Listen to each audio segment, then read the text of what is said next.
Hi, Morgasms. It's Mummy Morgan and Hello, darling. Sonique Love. The taxi driver. The taxi driver. Now, where's my taxi? Oh, man. It's her turn to drive anyway. It's always my turn to drive. Well, because I don't like driving. Well, neither do I. I do like driving, I have a bad eye. Apparently. Yeah, well. One titty's bigger than the other. Hold on now, bitch. One's more advanced. One's more advanced. Anyway, we're on our way to San Diego to perform at Urban Mo's. And then we just found out that afterwards we are going to be performing and I'll be hosting at Rich's. And of course we're doing Pink all motherfucking night long because we're addicted to Pink. Do you love the new album? I love it religiously. It's right here. That's one of 10 copies. People want to get the Truth About Love. Wait, it's upside down. Well, it's the deluxe. It's the Truth About Love. It comes in 3 It's backwards. Yeah, right? Well, it doesn't matter. Yes, make sure you guys buy Pink's album. All of the albums, all of the concerts, and stuff on iTunes. It's amazing. Don't steal music. It's fucked up. Unless you plan on paying for it later. Right. Yeah, because you will get caught, bitches. Anyway, we're on our way to San Diego, and we're excited that I'm working with you. We're in Temecula. And you're leaving me. I'm leaving you. Oh yeah, I'm going to Georgia for like almost a month. But I'm going to Vegas and Nashville during that time. And where in Nashville are you performing? At Play. Everything. That club's everything. I've been there before. I performed at a pageant there years ago when I was a hot mess. I love Play. I love the girls that play. Deception, Deranged. Oh my God, Sarah, I love Deranged. my girl Sarah. Who else is there? Oh, Aurora Sexton's there now. Is she? She's phenomenal. I love Miss her. Dupree, I love you. Yeah, so all the girls that play, I love you guys. Hopefully have a good time. Take care of my girl. Hi. Anyway, so the reason why I'm doing the video, as I'm better now, I was sick all last week. Well, I was actually sick for a couple of weeks. I had a cold, and I kept going to work and partying, and it just kept getting worse and worse. But I'm better. So I promised. Getting old. I'm getting old. That's the problem. So I promised that I was going to do a question and answer video, and I have the questions. All of them. All of them. Just crazy. These are half of them, actually. Pages. I did lose all the Twitter ones because I tweet too much, and it just timed out, I guess. Sorry about it. So we're going to start the question and answer. So have a cigarette, have a cocktail, get a nibble, and sit down and sit back and relax because it's going to be a long motherfucking video. It's going to be a bumpy ride. So the first question is from Nia Cosby, and she says, when are you coming to Central California? I will come to Central California when they book me in Central California. But I will be in Sacramento quite often because I'm going to be starting an amateur night at Basis nightclub. Never heard of it. Yes, and it's quite a great club, great interior. I love it to death. The people there are amazing, and there's a lot of queens that don't have an opportunity to perform, so we're going to be working that out. Like you. We should bring you up too, but you're not an amateur. But it's not even about being an amateur, it's just about giving girls a chance to hone their craft and get themselves together. So if you're close to Sacramento, come and play. Nat Seth said, would you come to Sydney for Mardi Gras? I would come to Sydney on the Armageddon, because Sydney is probably one of the most amazing cities in the entire world. And my good friend Penny Clifford lives there. Shout out to Penny Clifford, she's the queen diva. And you know, Vanity and Courtney Act are also from Sydney, so. Yeah, but we have Courtney now. We have Courtney now. Sorry about it. And she's laying the children here in California and all across America. That is some kind of beautiful. And she is beautiful as fuck. Boy and girl. And she's funny. That's the best part. She will kiki the house, honey. Okay. I'll have a kai-kai with her. Oh, you would? Have you seen him as a boy? I have. Shane. He's alright.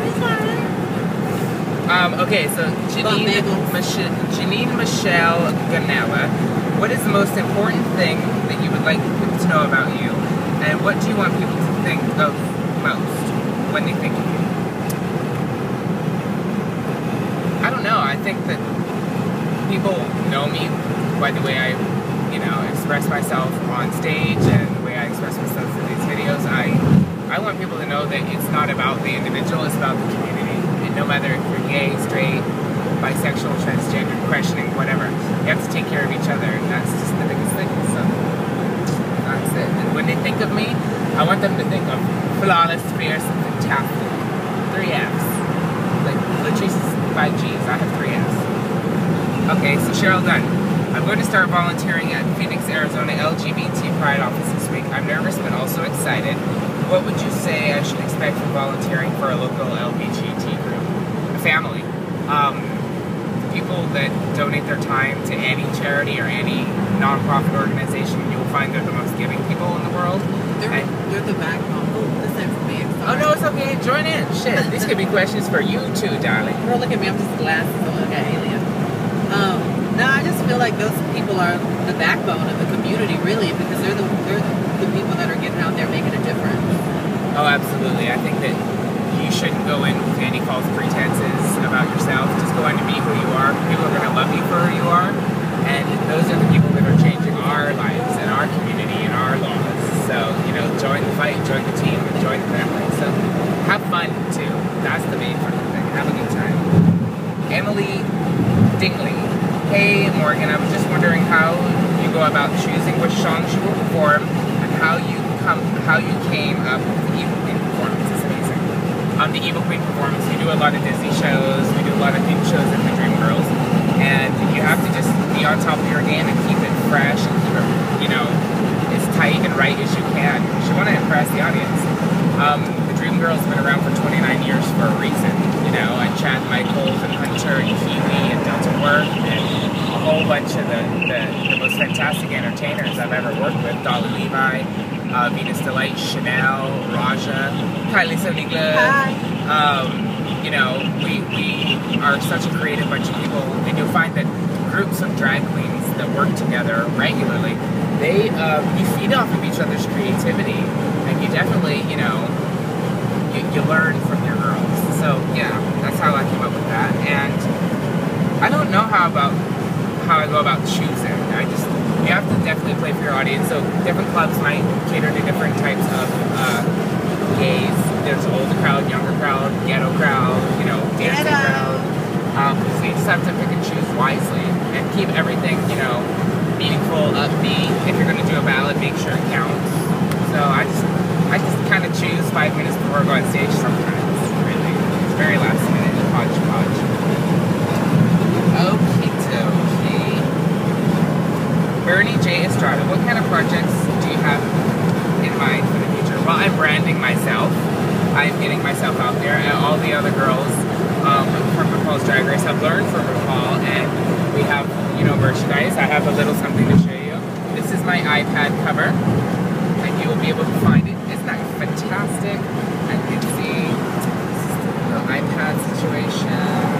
Hopefully you guys buy one off of my new website, which is going up relatively soon. We're going to be launching it before October. It's called Morgasm Love, actually. Like Kylie Sonique Love. Morgasmlove.com, and Mcmichaels.com will be up there soon too. So I'm just working on a lot of my merchandise and, you know, trying to get myself out there. There's keychains and towels and anything you can imagine. I don't know, girl. Don't even know. Toilet paper. Use my face to wipe your ass, darling. Okay. Pam Jordan, when are you coming to Columbus, Ohio? I don't know, but I have performed in Columbus at Axis and the Union Cafe, and love Nina West to death. That is my fucking road dog. She gets me too damn drunk. Virginia West and all the other girls, I love you guys, of course. But Columbus is one of my favorite places to go, except when it's on a game night, because that is insane shit. You people, the Buckeyes. Wait, yeah, it's the Buckeyes in Ohio, right? I think it's the Buckeyes. You guys are crazy anyway. I'm really up to date with my sports. Okay. Jillian Hoffman, what would you say has been your greatest struggle in doing drag? Oh God, that's a toughie. What was the question? What has been your greatest struggle in doing drag? You should answer that too. Ooh. What isn't a struggle in doing drag? I mean, you're putting yourself up in front of the world to judge you, first of all. Well, that's true, especially being that's a struggle. Drag queens. In your mind. We put ourselves out there into the public eye. That's the first thing when it comes to pageant queens and drag race queens, and we're catapulted into like a national and international situation, you know, you do open yourself up to ridicule and judgment and rude comments. But being drag queens, we are tough as nails, honey, and we, you know, it's water off a duck's back. Like RuPaul says, what you think of us is none of our business. You can say and think what you like, but I will say this: I've read and watched videos, read comments on blogs about, you know, RuPaul's Drag Race and the girls and the cast, and some people have said the most scathing, you know, unforgivable things about my sisters. I don't care what you say about me. I could give two rats assholes if you think I am the devil incarnate. But when you hurt people I love, that pisses me off. My car does not want to go up this hill, girl. Well, girl, you need to get you some steering or... Is that what it is? I don't know, bitch. It did this to me when I was in Vegas. I thought my car was going backwards. But anyway, I just think that, you know, if you don't like someone, if you don't like me or Raja or Delta or Chad or whoever, you know... Go fuck yourself. Go fuck yourself. Yeah, absolutely. But, you know, it's else. not even that. Just imagine someone saying something so scathing to you. It hurts people's feelings, and I hate seeing my sisters upset, and I hate seeing my sisters hurt. So just think about what you're saying. You may not like somebody, and if your opinion means a lot, then make sure you mention the fact that, you know, I may not have liked you, but you don't send death threats to people. I hate that shit. That fucking irritates me. But I think my greatest struggle is just being able to open people's minds about what drag is. You don't have to necessarily be the most feminine person. You don't have to be the most dramatic person or the bitchiest person. You can do drag for the entertainment of it all. And that's something that I learned from great queens. That's something I like to push on to new queens, is that you can be yourself as a boy or a girl. Hi. And, you know, and live your life and keep your public life and your private life very, very separate. You don't have to. But it's so hard to do that too. It is hard. People pretend to be me all the time, and oh yes, it's so fucking crazy. Sonique has a stalker that's using all of her pictures and all of her quotes and videos and things to talking about future ex-husband, right? On transsexual dating websites, and saying some really nasty pig things. But anyway, that's what my struggle is. That's a struggle. You know what else too? Like, even starting drag is a struggle because you're basically... Well, I think that a lot of drag queens, you sacrifice personal relationships for the art of drag. Not a lot of guys are knocking down the doors of drag queens, you know, because it is a public life, and, you know, Sonique and I were both together in a relationship for a long time with people that understood what it was. So we were very lucky in that respect. That shit's over now. But we also lost them in the same manner. Yeah. So. It was like... Double-edged sword, ladies and gentlemen. Double-edged sword, you know. On one hand, we can absolutely change people's perspectives and views and ways of thinking about what drag is, what the gay community is. You know, we can promote really great causes and charities, but on the flip side of the coin, we need help too, bitches. Well, honey, we need a date, honey. Can you set up a drag queen dating site? Oh, Christopher Kays, why the hell didn't RuPaul put you on All Stars? I feel cheated not having you on it. There are 50 girls. Is there 50? No, it's 45 or 46? Yeah. There's 40 odd girls for RuPaul's Drag Race. I feel very lucky to even have been on the show, period. So when the 12 girls were picked for All Stars, they were picked for different reasons. RuPaul has a reasoning for everything. And I'm not upset I didn't get on. I'm happy for my sisters that did get on. And a lot of people talk shit about the girls that made it. You know, they're not happy with this one, they're not happy with that one. But no one's gonna be happy. You can't make everyone happy. So, you know, I'm lucky that I was even considered. I was lucky that, you know, I had an opportunity to be on Drag Race and drag you. I mean, I am luckier than some of the girls because they don't get to be on Drag You. So, you know, it has to be even for everyone. And who knows, there might be more than one season of RuPaul's Drag Race All Stars. It's going to be successful though, and I'm really